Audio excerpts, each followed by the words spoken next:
ওয়াজ করে যে ইমাম আবু হানিফা রাহিমাহুল্লাহ তিনি নাকি আল্লাহকে 100 বার দেখেছেন। ভাই ওয়াজ শুনেছেন কি শুনেন নাই? শুনেছেন কি শুনেন নাই? 100 বার দেখেছেন। বাইজিদ বুস্তামি নামক একজন আল্লাহর ওলি ছিল, তাদের ভাষাতে তিনি নাকি আল্লাহকে 1000 বার দেখেছেন। নেন ঠেলা এবার। প্রথমে তবাকাতুল ইমাম শাফি প্রথম খণ্ডে 67 পৃষ্ঠায় যারা শাফি মাযহাবের মানুষ তারা লিখেছে যে আমাদের ইমাম এত বড় ইমাম, জানো আমাদের ইমাম আল্লাহকে 99 বার দেখেছে।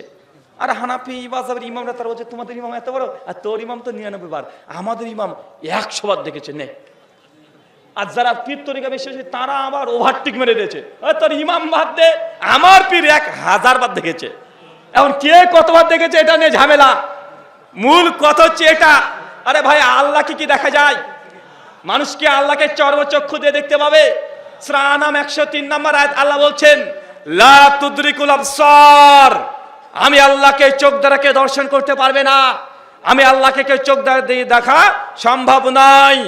নবী মূসা আলাইহিস সালাম একবার আল্লাহকে দেখতে চেয়েছিলেন। মূসা বলছে আল্লাহ তোমাকে দেখতে চাই। আল্লাহ তখন বলছে মূসা পাবে না, আমাকে দেখা সম্ভব নয়। মূসা বলছে না আল্লাহ তবুও দেখতে চাই। এটা মূসা তুমি আমাকে দেখতে পাবে না, আমার দর্শন পাওয়া সম্ভব নয়, তুমি কি আমাকে বিশ্বাস করো না? মূসা বলছে আল্লাহ আমি তো বিশ্বাস করি, বিশ্বাসে কোনো ঘাটতি নাই, তারপরে একবার দেখতে চাই, রব দেখতে চাই তোমাকে। আল্লাহ সূরা আরাফ 7 আয়াত 43 নাযিল করে দিলেন লান তারানি, তুমি আমাকে কখনোই চোখ দ্বারা দেখতে পাবে না। মূসা আলাইহিস যখন বারবার আল্লাহকে বলে ছাড়ে না, আল্লাহ তখন বলছে মূসা আমাকে তো দেখতে পাবে না, ঠিক আছে আগামীকাল আসবে, তুর পাহাড়ের কাছে চলে আসবে, আমি না আমার নূরের তাজাল্লি তোমাকে দেখাবো, একবার দৃষ্টি দিও। মূসা আলাইহিস সালাম হাসি মনে চলে এসেছে। আল্লাহর নূর দেখে মূসা আলাইহিস সালাম সঙ্গে সঙ্গে উল্টে অজ্ঞান হয়ে নিচে পড়ে আছে। আর আপনাদের বাংলাদেশের পীর নাকি 1000 বার আল্লাহকে দেখে।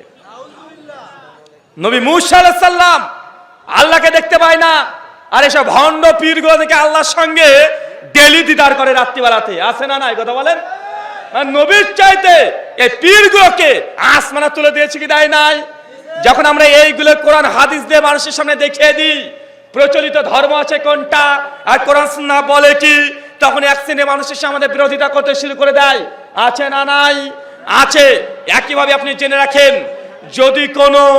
যদি কোনো মুসলমান শুধু নয়, যদি কোনো হিন্দু দাদারাও যদি দাবি করে, হিন্দুরাও যদি দাবি করে যে আমি ভগবানকে দেখেছি, আমি ঈশ্বরকে দেখেছি, আমি পরমাত্মাকে দেখেছি, জেনে রাখবেন এই হিন্দু দাদাটাও মিথ্যা কথা বলছে, চাই ঠাকুর হোক আর চাই মৌলবি হোক, যেই বলবে আমি আল্লাহকে দেখেছি দুজনই মিথ্যাবাদী।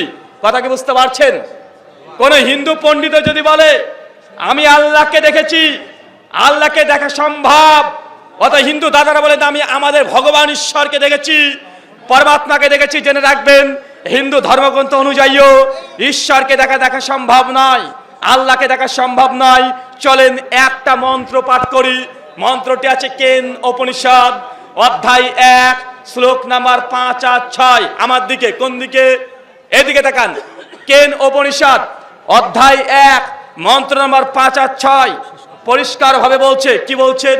মন্ত্র দেখেন, বলছে এন্না মানসেনা মানুতে হুনা মহুরমাতাম তাদেব ব্রহ্মাত্মাম বিদ্দিনে দাঙ্গে দিতাম উপাসতে এনা চক্ষত পশ্যতি এনা চক্ষত শিপাশ্যতি তাদেব ব্রহ্মাত্মাম বিদ্দিনে দাঙ্গে দিতাম উপাসতে। স্বয়ং হিন্দু ধর্মগ্রন্থ বলছেন এন্না মানসেনা মানুতে ইহুনা মহুরমাতাম তাদেব ব্রহ্মাত্মাম বিদ্দিনে দাঙ্গে দিতাম উপাসতে। যে ব্যক্তি বলবে আমি স্রষ্টা ঈশ্বরকে এই চোখ দ্বারা দেখেছি, সে ঈশ্বরকে দেখে নাই, কারণ যে দাবি করবে ঈশ্বরকে দেখেছি সে ঈশ্বর না। কিন্তু হিন্দুরাও বলে ঈশ্বরকে দেখা যায়, হুজুরে পীরে কেবলা এরা বলছে আল্লাহকে নাকি তারা দেখেছে, অথচ আল্লাহর নবী বলছেন পরিষ্কার ভাবে, আম্মাজান বলছেন ওমান হাদ্দাসাকা আন্না মুহাম্মদ সাল্লাল্লাহু আলাইহি ওয়াসাল্লাম রাই রাব্বাহু ফাকাদ কাযাব।